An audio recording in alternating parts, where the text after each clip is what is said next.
when ideology trumps the pursuit of the truth, there are horrific things that happen in the name of science. And if you're going to teach about the Holocaust and genocide, you really ought to teach about Lysenko.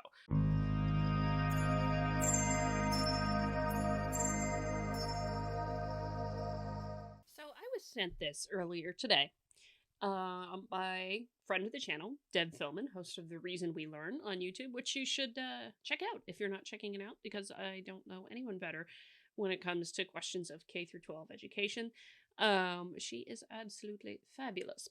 But she and I go back and forth because obviously when it gets from K through 12 education and then go into academia and then on to sciences and what have you, whatever goes on in K through 12 is kind of important also when it comes to science. And this one came up because it's all about science education here. And this is an interesting thing for sure, because scientists are, of course, people.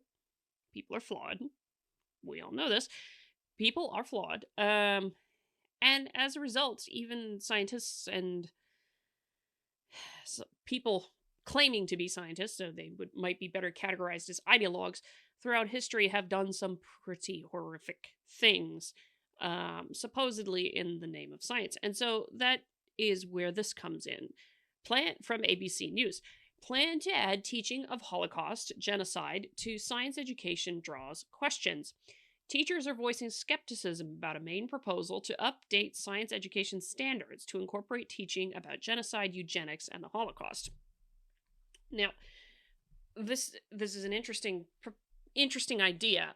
I actually haven't been able to find the proposal. I was looking for it, but I could not find the proposal itself yet. I would actually like to look at that.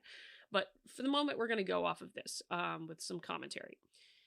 Augusta, Maine. Teachers and science advocates are voicing skepticism about a Maine proposal to update standards to incorporate teaching about genocide, eugenics, and the Holocaust into middle school science education. So 6th through 8th grade, which you're talking about your early teenage years.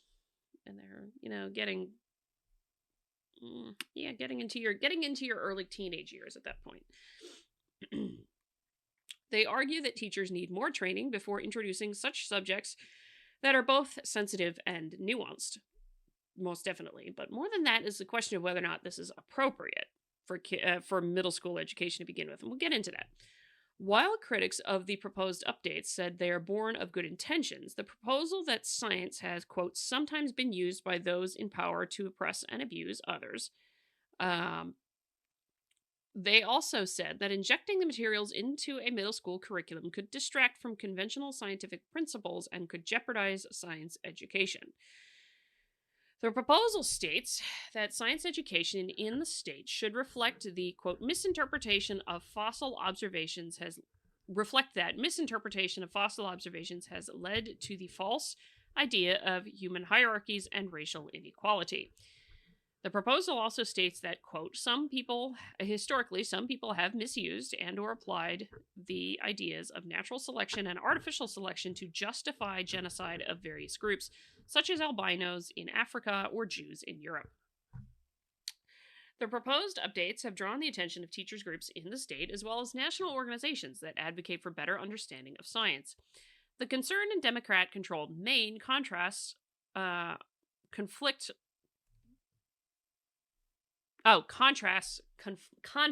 over education in more conservative states, where criticism has focused on the teaching of climate change, U.S. history, and evolution in recent years. The Maine Science Teachers Association testified before the state that adding the proposed content to education standards without providing professional training for teachers could jeopardize science education. The updates, which are geared toward middle schoolers, could also make it harder for young minds to absorb the more basic science concepts they are encountering for the first time, said Tanya Prentice, president of the Maine Science Teachers Association. Quote, as far as critical thinking skills, middle school students are still developing those, and that's just putting it at a level that is fundamentally higher than we should expect them to handle, Prentice said. That's a lot for adults to take in. Others said they felt the state is well-intentioned to try and incorporate social history into science education, but agreed Maine needs to first ensure that its teachers are equipped to do it. The contributions scientists have made to theories like eugenics belong in science class, but it needs to be done right, said Joseph Graves Jr., a professor of biology who is on the board of directors of the National Center for Science Education, which includes hundreds of teachers. Quote, the question is, should those things be incorporated into science class? My answer is absolutely yes, Graves Jr. said. I disagree. Well, I disagree that they belong in a middle school science class. We'll get into that. Graves Jr. said, but it comes down to when to do that and whether the people doing it are doing it in a way that is knowledgeable and pedagogically sound. The Maine Department of Education is performing the update, which is part of a review of standards that is required every 5 years. The proposed update would have to ultimately be approved by a committee of the Maine legislature. The Maine Department of Education took public comments about the proposal until the middle of November, and the next step is for the legislature's Education and Cultural Affairs Committee to make a determination about the standard, said Marcus Mroka. I don't know how to pronounce the name, a spokesperson for the Education Department. The updates are the result of new requirements from the legislature to include certain kinds of education into the curriculum. Schools are now required to include content about Native American and African American histories, as well as the history of genocide, including the Holocaust. Maraucas said the update doesn't constitute a change to the standards, but rather represents the inclusion of a further explanation section to provide educators with additional context and opportunities to encourage critical thinking. The recommended updates that are up for adoption were made by teachers, and the Education Department opened up the revision process to any science teachers who wanted to be involved. Let's see.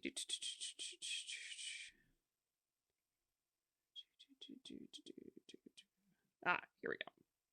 Allison Miller, an associate professor at Boyden College, who served on the state steering committee for science centers, called the revisions misguided. Miller said the heavy subjects of genocide and scientific racism seem to be shoehorned into the standards. Quote, this is not a shoehornable subject. This is about context and nuance, and asking teachers to do it without the context and nuance that it takes to take on a subject so large is so important is asking them to do it superficially or not at all. Now, no one who's reading a bit of history of science or anything like that would deny that there have been some very horrific things that have been done in the name of, scientific research, or should I say, quote, scientific research in air quotes, because a lot of the times when you're looking at it in the history books, it's people who have ideological biases who decide they're going to enforce them through science, not necessarily actually folks who are interested in getting at the truth, which is what science is about, what science is supposed to be about. The thing about this and incorporating stuff like I don't actually disagree with the notion of talking about scientific history and scientific ethics.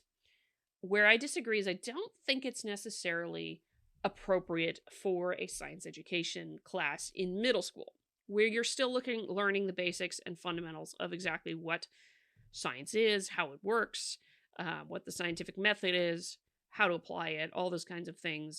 And of course, hopefully learning some of the basic fundamental principles that lead you to learning more about the Mertonian norms, which are also quite important. The Mertonian norms are a foundational thing with respect to doing scientific research. And also, if you're adhering to those norms, hopefully, a bit of a buffer against ideologically driven horrific things that happen. And I'll give you some examples. And if, for example, think of it this way. I've talked about the Belmont Report in the past. The Belmont Report sets forth the ethical practices that one must adhere to when doing any human subjects research in the United States, and generally speaking across the world. It sets forth the principles that, you have to honor a person's autonomy, and a child does not have the ability to consent. It's about informed consent and respect for the person. It's about beneficence, meaning you do as little harm as possible and you do as much good. And it's also about justice and not doing undue burdens. In the sense of undue burdens, it's not necessarily the punishment aspect with justice and that kind of phrasing, but that all came about along with institutional review boards to make sure adherence to all of that and the associated legal things that came about with it. All of that came about because of some of the horrific things that were done in the name of scientific research, particularly in Europe, but also and in many other places, including some things in the United States. I think one of the cases that's cited is the Tuskegee syphilis experiment in that case, which was horrific, also. And so I don't necessarily disagree with teaching about some of the ethical quandaries that have come on, some of the problems and the really, really horrific things that have happened, including things related here. I'm not disagreeing with that, but I think it is actually more appropriate, um, and content relevant for students who are upperclassmen in high school, and actually, frankly, I've argued in the past that I think college students who are doing science majors need to have a science history course and an ethics course and science philosophy course. This would be perfect for that. Actually, I just don't think it's appropriate for middle schoolers. I think you are taking away from the time and ability to actually learn critical fundamental skills and knowledge base about the scientific method and how it works, amongst other things, including some basic scientific knowledge about the world, be it from, physics or mathematics or any number of different things. And I think this will take away from that from middle schools. That doesn't mean you can't get to it. That doesn't mean it's not appropriate. Like I said, I'm very much a big fan, actually, of the idea of scientific history and scientific ethics, and philosophy of science being taught as a required course, to undergraduate science majors, STEM particularly, but also for the social science majors, in here to understand a lot of those things, and that there are, when you start veering away from the ethical related things here, from the ethics of, kudos, which is communality, universalism, disinterestedness, organized skepticism, that is the short for the four Mertonian norms, and the desire to get after the truth, with respect to the moral and ethical bounds of things. You can't do some horrific human experiments. You need to have those bounds as per the Belmont report and what have you. Then yeah, I'm all for teaching about that. And I think students should learn about it and be thinking about it and understand the lessons of history and how things can go really horrifically haywire when it is ideology that trumps science. Because that's oftentimes what I see with these atrocities in history associated with different scientists. And I think the most prominent one is actually the case of Trofim Lysenko, who may very well be considered the greatest mass murderer in scientific history, in here. So Trofim Lysenko is absolutely horrific. This is the one I wanted. Trofim Lysenko, the Russian agronomist whose pseudoscience doomed millions. For decades, the lives of Soviet citizens hung on the whims of Trofim Lysenko, a man who believed that plants could be taught to bloom in winter and that nature could be mastered by raw force. To the earliest leaders of the Soviet Union, nothing seemed impossible. They had toppled their old order and fended off the combined armies of the world's great powers in World War I. They believed the next logical step was to conquer the scientific world. Enter Trofim Lysenko. Lysenko was an incompetent agronomist who garnered a level of respect among Soviet leaders that was as misdirected as his scientific beliefs. For one thing, he didn't really believe in genetics. Instead, Lysenko thought that seeds could be educated or trained to respond directly to the stimuli in their environment. As head of Soviet agriculture, Lysenko spun impossible tales of how his pseudoscience could produce all manner of crops in Russia, and Soviet leaders looking to establish their nation as a leader in science supported him. What ensued was a bizarre series of agricultural experiments that ultimately ended in disaster, famine, and spelled the deaths of as many as 7 million Russians. 7 million Soviets, because I think it was the Soviet Union at the time. It was the Soviet. It had to be. It was the Soviet Union at the time. But so yeah, when I think of ideal, that is the thing with this. Lysenko was technically a scientist, a bad one, but the reason so many things went haywire is because he was driven by ideology. He was not driven by the idea of pursuing the truth and actually solving a problem. He wanted a particular answer to be correct. He didn't want to find the answer to his questions. And a lot of his stuff was quite popular with Joseph Stalin. Let us go into that a little bit more. Soviet leaders embraced Trofim Lysenko's faulty ideas. The Russian Civil War clattered to a close in 1920, leaving millions dead and the countryside of the young Soviet Union stripped bare by marauding armies. 4 years later, Vladimir Lenin died, and Joseph Stalin took control as the country's de facto dictator. Stalin, however, inherited a desperately hungry and underdeveloped country.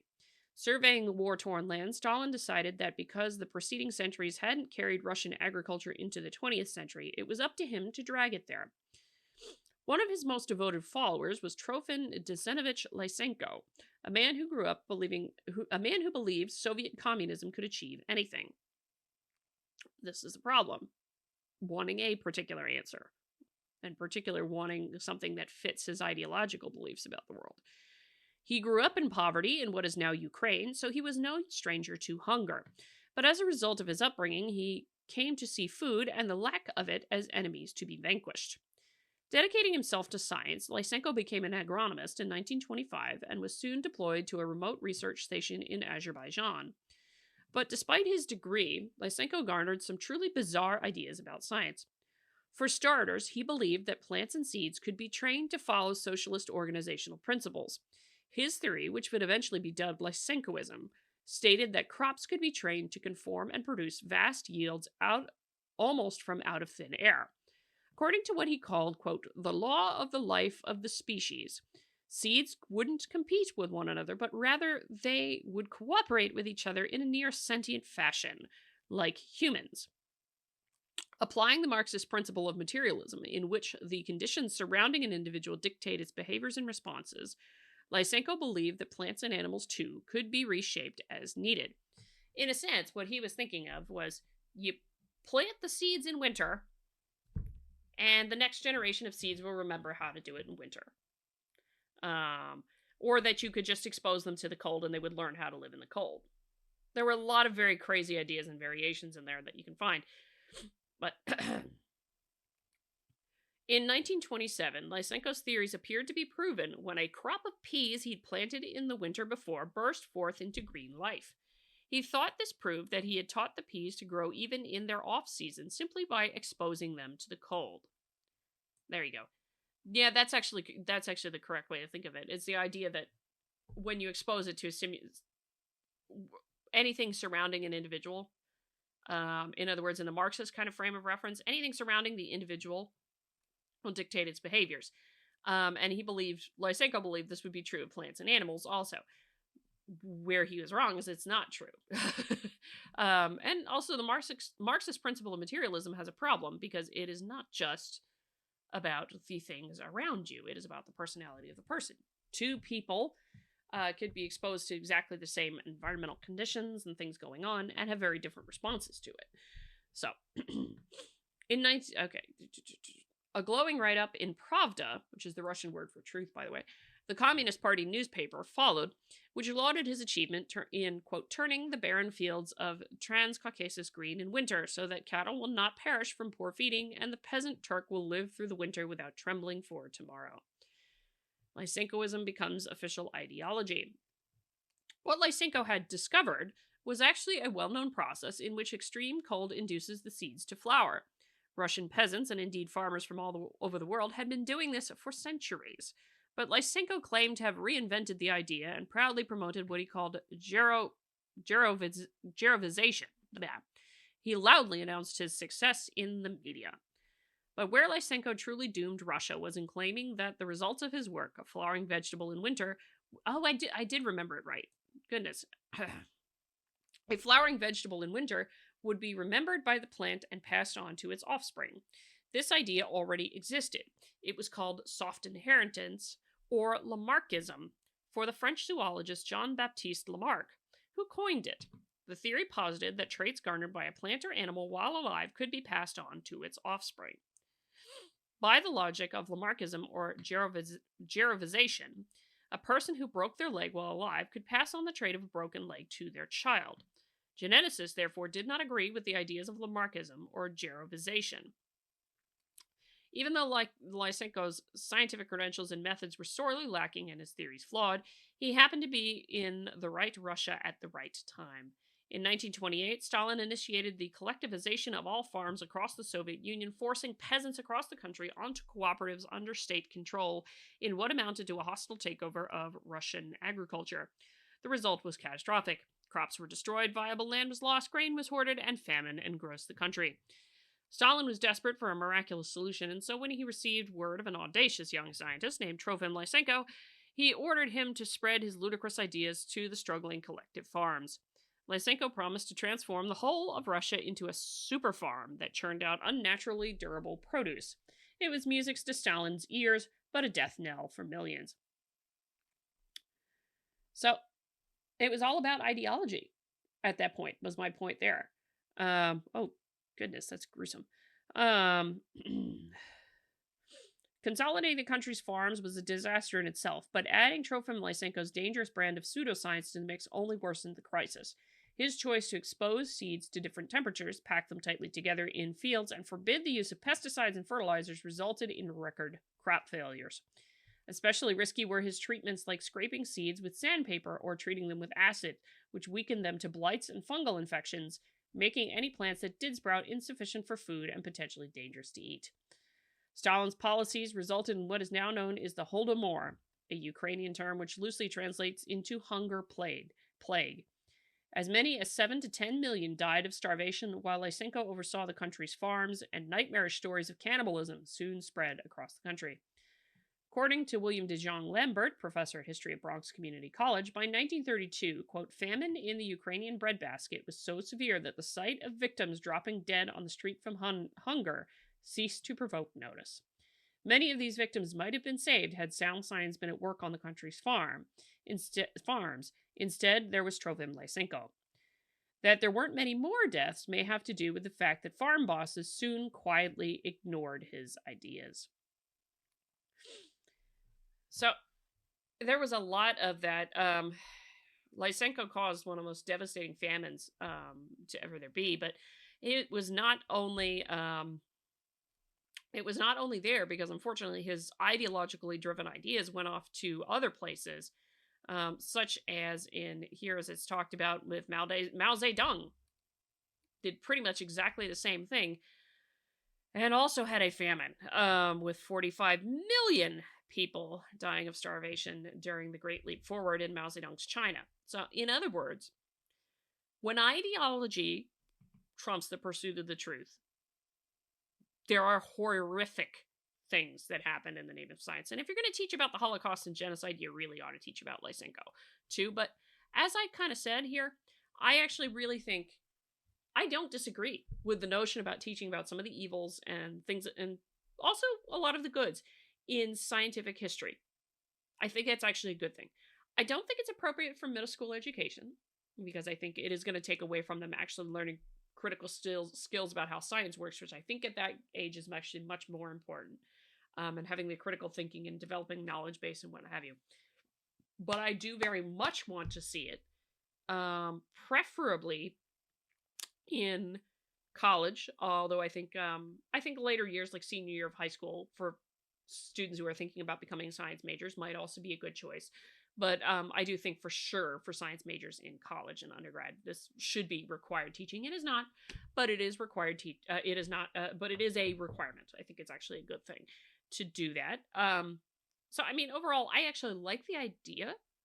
I just don't think it's appropriate for middle school, to be honest. There's a lot of crazy stuff.